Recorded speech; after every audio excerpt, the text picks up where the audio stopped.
We mention frequently here on this program how Donald Trump has remade the Republican Party, about how Donald Trump has kicked some of the rough edges of the Republican Party out. And this is more clear than ever, given President Trump's approach to foreign policy. Unafraid to call Zelensky a dictator, which of course he is, saying that I'm going to go visit Russia and Putin should go visit America. We're going to go broker peace. And as we are continuing the great revealing, which is what we are living through, the great revealing, it's more and more clear how not just ideologically weak, but also unimpressive the previous ruling class of the conservative movement was.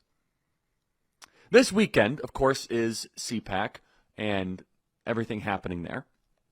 But also, there is this other event that is very important to emphasize. It goes to show what used to be within our ranks. In fact, included in this event, the Principles First Summit, are people that used to be in Trump 1, the first Trump administration. So it's this weekend. It's the Principles First Summit. Of course, they're doing it in Washington, D.C. It's the only place they could draw a crowd. And it is a very treacherous group of characters that are gathering. Some of whom I don't even know who they are, but let's just emphasize a couple. John Bolton. John Bolton was the national security advisor for President Trump in the first administration, one of them. Alyssa Farah. Alyssa Farah worked for Mike Pence and was a top-level communications director for President Trump and his administration in the first term. You got Stephen Richer, who we helped get rid of, by the way, in Maricopa County as Maricopa County Recorder. You have Harry Dunn, who was one of the January 6th police officers, I believe. Mark Cuban, Jared Polis, Chris Christie. You remember when Chris Christie used to be, I was going to say running around, but that wouldn't be fair. I was going to say he used to be running around all of our circles. I'd say he was, what's the better word? Shaking around? Something like that. It's a bad visual. Ugh. Got George Conway. Goodness gracious. Adam Kinzinger.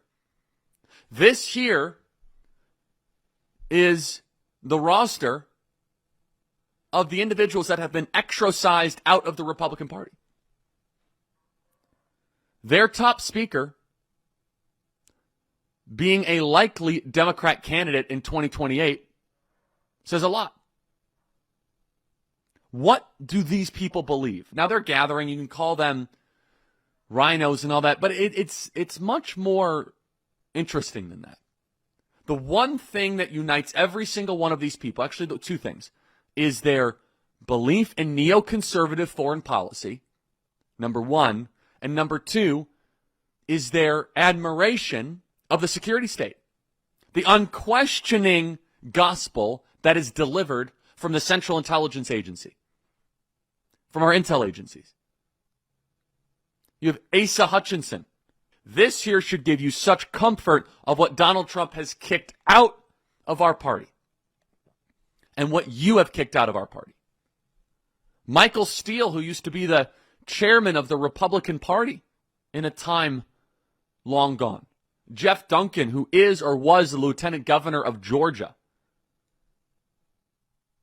And what they represent is a statist wing of the now changed Republican Party, and they know there's no place for them in this Republican Party. They know that.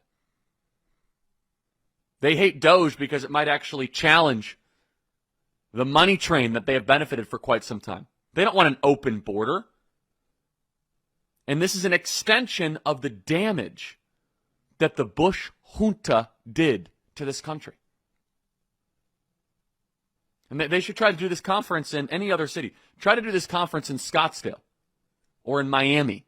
No, you could only do this in Washington, D.C. It's the only constituency in the country that would dare even entertain this nonsense. But it's a very, very important point. Because as we look at this roster, as you put it up on screen, understand there are still elements of the Republican Party that are currently in office that agree with all these people, but they're sleeper cells within our ranks. Now, of course, we love disagreement. That's never been the issue. If you want to be Susan Collins and you want to disagree with us publicly, let's have at it. Let's lay it down. I'll respect you. That is not the issue. The issue is people who lie and say that they are from deep red states when in reality, they're not. They say that they are Trump faithful. They say they are loyal to the agenda. You go look at their website. There's a lot of U.S. senators that agree with this nonsense. It's such a time warp back to 2012. You read this. A lot of these are just abstractions as you go through this. The most important question, though, is what do they believe is the role of American foreign policy? Every single person at this event supports sending more money to Ukraine. Every single person of this now dead Republican Party believes that deportations are cruel and unusual. And now you compare it with the current leadership structure. And it's not even that the list is that bad of the principles on their website. I mean, it's, we believe in the Constitution. Of course we believe in all that. But it's so obvious why they're holding a lame rebel conference instead of hosting the president. They're lame and they're weak. Hegseth just announced an 8% annual cut at the Department of Defense. But let me reiterate, there are so many people in the Republican Party, in the U.S. Senate, that hold these neoconservative, neoliberal views. And just so we are clear, what is a neoconservative? A neoconservative is a modern-day empire builder. They want to invade the world and invite the world. Neoconservatism is an outgrowth of Marxist ideology. It is statism at its core. That we can go bring the American foreign policy machine to a country near you and bring democracy to Baghdad or bring democracy to Kabul. The project of Karl Rove, the project of George W. Bush. It really comes all down to Bush, really. There was a president who said all the superficial stuff that all of these other guys say, but was an inept ideological and practical failure.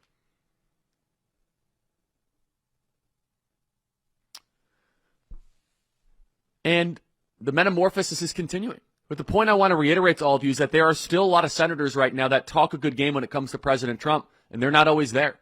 Some that really might surprise you. And there's been some that have stepped up to the plate and have done a great job. But there's other senators that there's some questions. One in particular that is finally meeting with one of Trump's nominees, and I'm glad to hear it, but it's been a slow walk towards it. We're going to talk about that in the next segment. And he definitely comes from the foreign policy camp of Bill Kristol, from George W. Bush, from Dick Cheney. For those of you in Arkansas, I just want to ask the question, what's going on there? We're gonna talk about it. Vice President J.D. Vance has a very good friend. His name is Elbridge Colby. I've got to know Elbridge. Extremely thoughtful man who is against the Bush junta philosophy, as we have seen, as I articulated in the previous segment, about this ridiculous gathering that they're doing.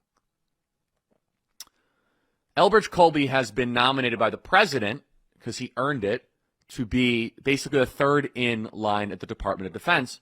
It's called the Undersecretary for Policy. Very, very important job. Extremely important job. So Elbridge Colby is not that controversial. In fact, he's incredibly qualified. You can listen to his conversation with Tucker Carlson. He's thoughtful. He understands the issues. He is as good as it gets. And he has written the premier book on the rise of the Chinese Communist Party, on the looming danger, the clear and present danger of the CCP. And for whatever reason, we haven't been able to get a good answer. His nomination has been stalled and is being opposed by Senator Tom Cotton. Now, thankfully, we're moving in the right direction here. Senator Tom Cotton, I've known him for quite a while. I have nothing personal against him. I don't. I think he's phenomenal on immigration. I think he's great on crime. He's the one that was encouraging the president to invoke the Insurrection Act during all of the Floydapalooza stuff. So he's great on a lot of issues. On foreign policy, we are on completely different planets. I've said that before on this program. Tom Cotton's foreign policy views are indecipherable from that of Dick Cheney and Bill Kristol. And you don't have to take my word for it. You can go look at the information and see what he says. His criticism when it comes to Ukraine is that Joe Biden did not do enough. He said we did not send enough money. We did not send enough weapons. That was his criticism on Ukraine. You can look it up. Please find the tweet, guys. I could read it on air. And so what's really going on here with the Elbridge Colby, Tom Cotton collision is that it's a philosophical and a worldview schism that is unfolding.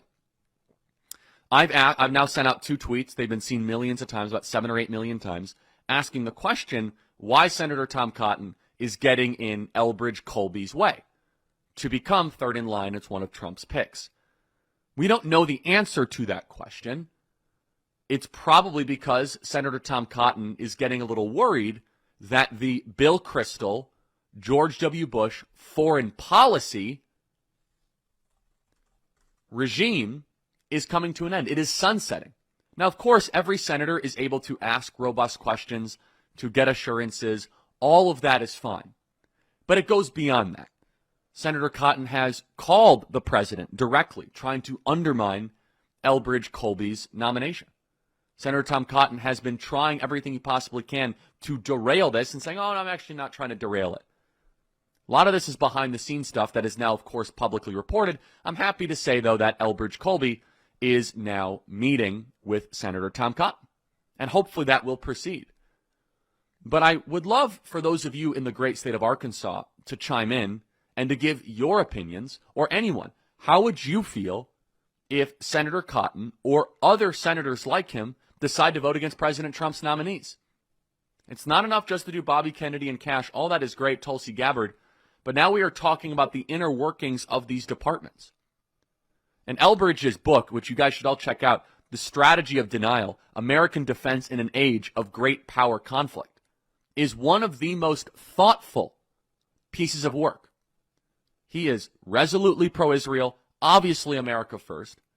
And the criticism that they have against Elbridge Colby is that Elbridge basically has written that he does not want to go to war against Iran. That's it. That is their criticism. He has been very clear that we should not get into a kinetic bombing campaign, a ground war against Iran. And for that, it has resulted in a tension point. And you're seeing the ideological rift unfold, and I have been helping lead the X and the Twitter chatter here. And again, I hope Senator Cotton does the right thing. This is not against him personally, but I can tell you if he does oppose some of these nominees, that the grassroots of Arkansas are not going to like that. They're not going to like the fact that President Trump won a declarative mandate election and he's not able to get his cabinet positions in and his sub-cabinet positions in, deputies, third in control, fourth in control. We have one tweet from Senator Cotton about Ukraine. No timidity and half measures. Time to send Ukraine the weapons needed to end this invasion. Well, we did send the weapons. Did the invasion end? Of course not.